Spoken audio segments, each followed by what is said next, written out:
क्या आपने कभी सोचा है कि हम दिन भर में कितना समय अतीत को सोचने या भविष्य की चिंता करने में खो देते हैं?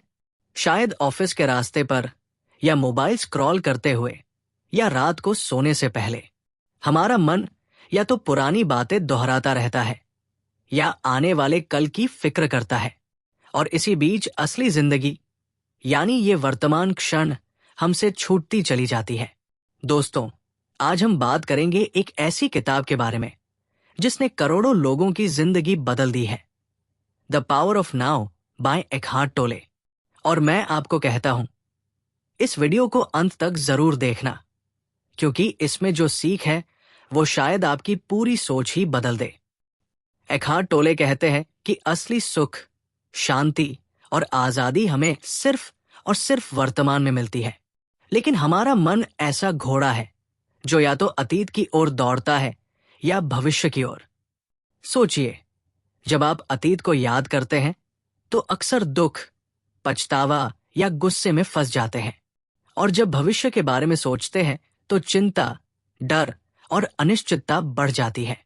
यही कारण है कि ज्यादातर लोग हमेशा किसी ना किसी तनाव में जीते हैं। मुझे याद है, एक बार मैं ऑफिस में किसी रिपोर्ट को लेकर इतना तनाव में था कि पूरी रात सो नहीं पाया। दिमाग बार बार यही सोच रहा था, अगर मैंने समय पर पूरा ना किया तो क्या होगा। लेकिन अगले दिन जब बैठकर कामली काम किया तो महसूस हुआ कि 80% डर मेरे दिमाग ने खुद बनाया था। यही है फ्यूचर थिंकिंग का जाल। हम अक्सर कल्पनाओं में ही परेशान हो जाते हैं। एकहार्ट टोले कहते हैं, पास्ट और फ्यूचर दोनों इल्यूजन है। पास्ट अब सिर्फ एक मेमोरी है जो आपके दिमाग में तस्वीर बनकर रह गया है। फ्यूचर अभी तक आया ही नहीं। तो असली सच क्या है? यही पल, यही नाउ। भगवद गीता में श्री कृष्ण भी यही सिखाते हैं, कर्मण्येवाधिकारस्ते मा फलेषु कदाचन। यानी तुम्हारा अधिकार सिर्फ वर्तमान में कर्म करने पर है, फल पर नहीं। जब हम प्रेजेंट मोमेंट में रहते हैं तो मन शांत हो जाता है और काम भी पूरे ध्यान से होता है।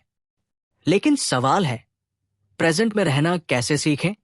एकहार्ट टोले इसका ब्यूटीफुल तरीका बताते हैं, ऑब्जर्वेशन। जैसे अभी आप मेरी आवाज सुन रहे हैं, थोड़ा पोज लें और नोटिस करें।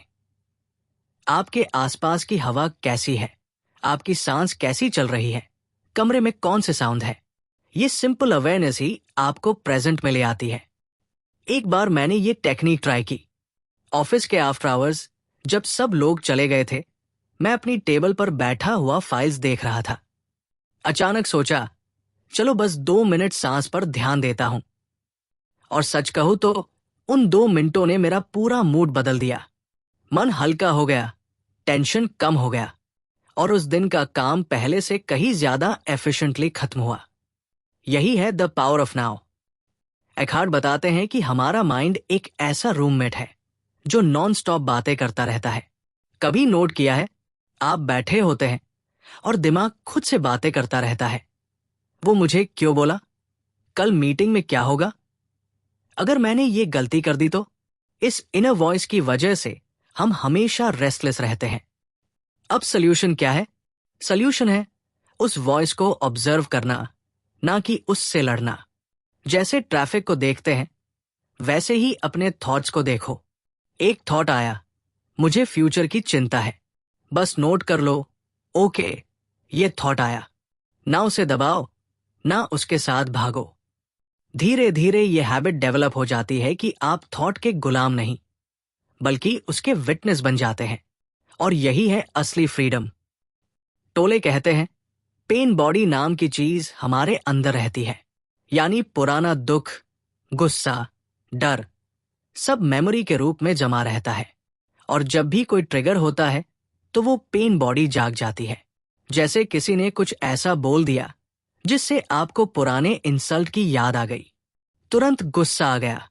लेकिन अगर आप उस मोमेंट में अवेयर हो जाएं और बस ऑब्जर्व करें, हाँ, ये गुस्सा उठ रहा है, तो पेन बॉडी डिसोल्व हो जाती है।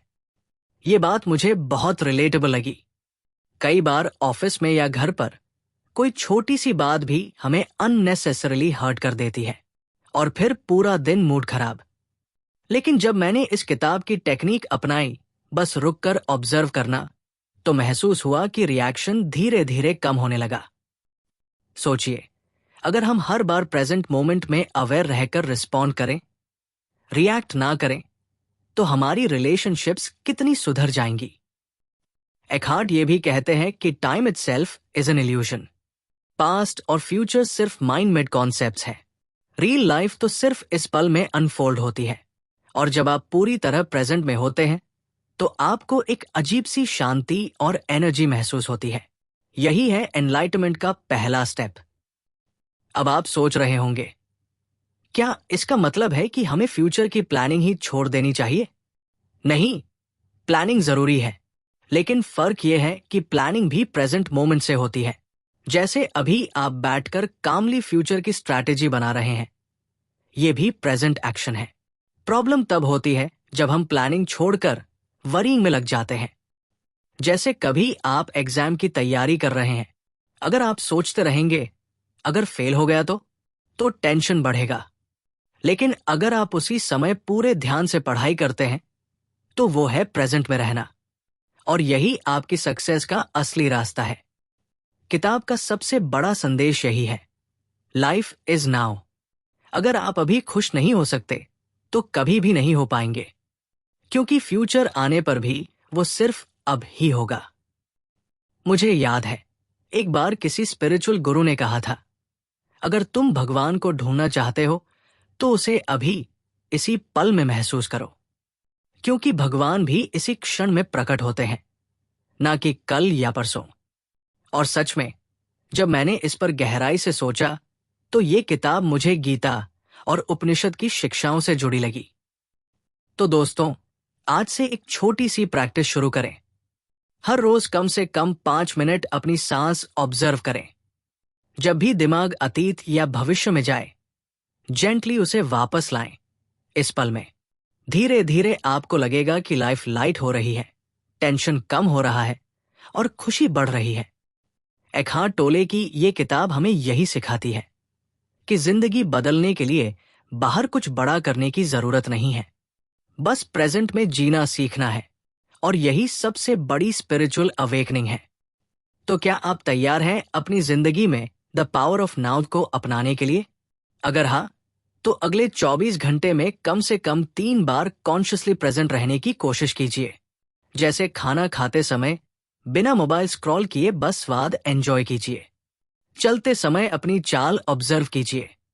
किसी से बात करते हुए पूरे ध्यान से सुनिए, और देखिए कैसे आपकी लाइफ में सटल लेकिन पावरफुल बदलाव आने लगेंगे। तो आज की इस जर्नी को यही रोकते हैं, लेकिन याद रखिए, life is not in the past, not in the future, it is only in the now. और अगर आपको ये वीडियो इंसाइटफुल लगा हो तो इसे लाइक और शेयर जरूर करें। और हाँ, चैनल मिनी बुक रीड्स को सब्सक्राइब करना मत भूलिए, क्योंकि आने वाले हफ्तों में हम ऐसी ही लाइफ चेंजिंग किताबों की कहानियां लेकर आएंगे।